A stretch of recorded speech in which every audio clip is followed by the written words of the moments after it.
Rumor has it that Mbeumo is demanding £250,000 per week as a wage. Do you think, or do you see it as a possible something, considering the fact that Ineos has reduced the salary structure to what I don't know? How do you feel about it? You see, first of all, you listen to what you've just said, that they want to offer Mbeumo 250k a week. I think he's demanding. No, it's not demanding. They are saying they are offering him 250k simply because we are not in Europe. But then you look at Manchester United, and a lot of our fans should understand that we are the biggest commercial market in the country, in the world. Any journalist that want to sell their news platform must include something outrageous, something that is not right concerning Manchester United. If you are hearing a news about your club, common sense demands that you look at what the club is doing before you look at the news. Ineos came in, and you can see that they've already, taken up the fiscal policy. They are cutting down on spending in such a ridiculous way. They are bringing wages down in such a ridiculous way. How on earth are you going to believe that they will now sign a player that is going to, upset the wage structure that they are building? There was a news I shared with you today where Oman Berada is saying that they are still looking at the wage bill as if it's too big and they want to bring it down. So honestly, United fans will need to be, more, literate in terms of understanding the news. You are supporting a club that is so big. You are supporting a club that is massive. It makes no sense that every news is going to be turning us on and off and all like that. Remember that there's already jealousy around. You get it? There's jealousy around because Manchester United are pulling players. We've signed Kuha. We've signed, what's the name? Mbeumo. And we are hearing that Gyökeres has opted to move to Manchester United. So there's envy around.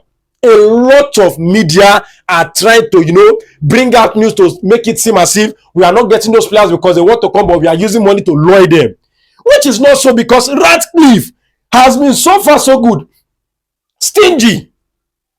We are complaining that he's not giving people free lunch. We are complaining that he has sacked a lot of people. So how is he going to now give, what's it called? Mbeumo 250k.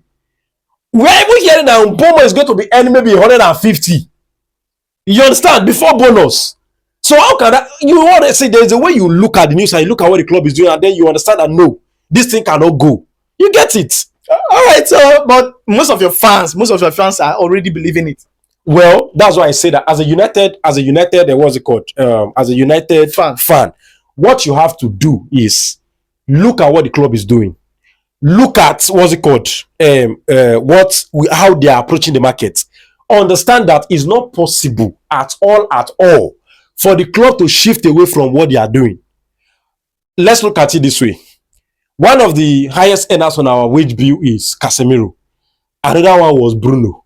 Then we have Rashford. You get it? Then we have Messi Mount. Then you have Anthony. You understand? Anthony? Yes. Then Jadon Sancho. Those guys are earning well. You see, those are our highest earners. You get it? If you look at the way the club is behaving around those players, what do they want to do? Don't you sell them away, because they want to, reduce the wage bill. How can somebody who is trying to reduce the wage bill now bring a player from outside to come and increase it? Rashford is already off the wage bill. Sancho, definitely. Anthony, definitely. Bruno, the club was just waiting for his own decision. You understand? And they just decided now? Yes, they're just waiting for him to decide whether he's going to Al-Hilal. They will sell him. The way Manchester United were moving in the market, you understand? The club was not ready to obstruct his move. Only that he has not decided to stay. To tell you that, and Casemiro too, you can see the way they did to Casemiro when Amorim came. You understand? They were trying to ostracize him, make sure he's not part of the team again, so that at the end of the day he can go. So Manchester United is trying to trim the wage bill down. It's now impossible for us to now start to, bring players in that is going to, upset the wage bill. Then what if the next player like Gyökeres that's coming now, maybe Arsenal don't offer him like 250, 300, and now Manchester United, because of your wage bill, is it that you guys cannot go outside your wage bill, listen to, give him a contract or something if he wants to come? The thing is, a lot of players that are coming to Manchester United now are going to agree to the wage bill that is on ground. Do you understand? Whether you're Gyökeres, whether you're Osimhen, whether you are Mbeumo, whether you are Kunha, you have to accept the wage bill. You understand? It is practically impossible for the club to, the way we are like this, the fiscal policy that Ineos is trying to, use, that they are trying to, use to approach the financial situation of Manchester United requires that you cut down spending, like a lot of spending. When Ratcliffe had this interview with Gary Neville, Ratcliffe said something. He said, the amount of what you need to do is cut down the pennies. You understand that the big money will take care of themselves. So if you look at our players didn't qualify for Champions League, how much did they take out from their salary? 25%. A whole 25% of their salary was cut off. That's a huge chunk from what they were receiving. So it's practically impossible for Mbeumo now, who is coming from Brentford, to come and be highest earner at Manchester United. It's not possible. You get it? You will see it. We'll make a video about it again. You will see that Mbeumo is not going to earn more than 150. He can't earn more than that. That's just it.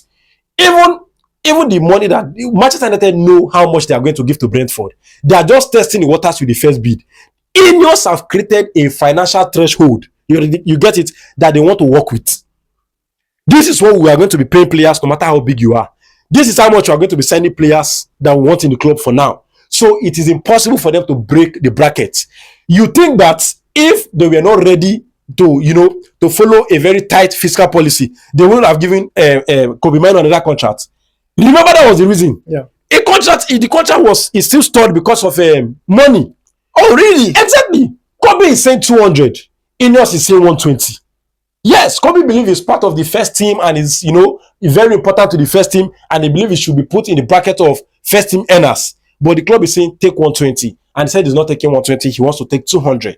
That's where the whole thing is at the moment. According to the rumors we are getting. I think they will allow him go.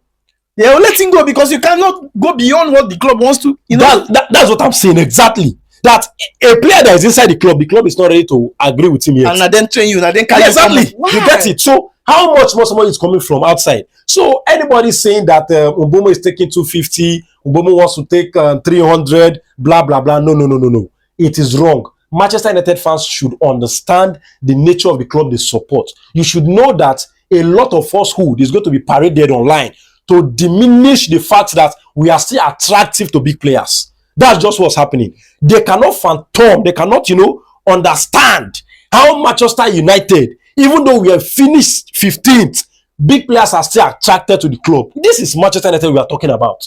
You get it? Whether or not we are in Europe or we are not in Europe, big club will want to come, and that's just it.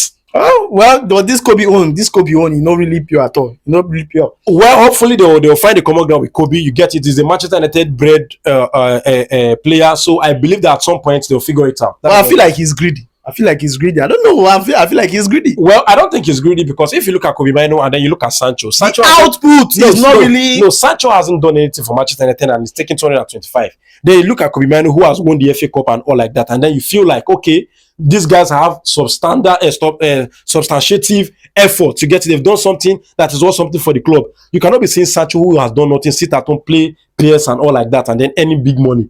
That's why Ineos is saying they want to work. You get it? They need to work. That's just it. All right, guys. So what do you think about these whole stuffs? What do you think? Tell me what your thoughts are on the comment section, and don't forget to follow us at Football Analysis 247 and also subscribe to our YouTube channel. Thank you for watching and see you on the next one.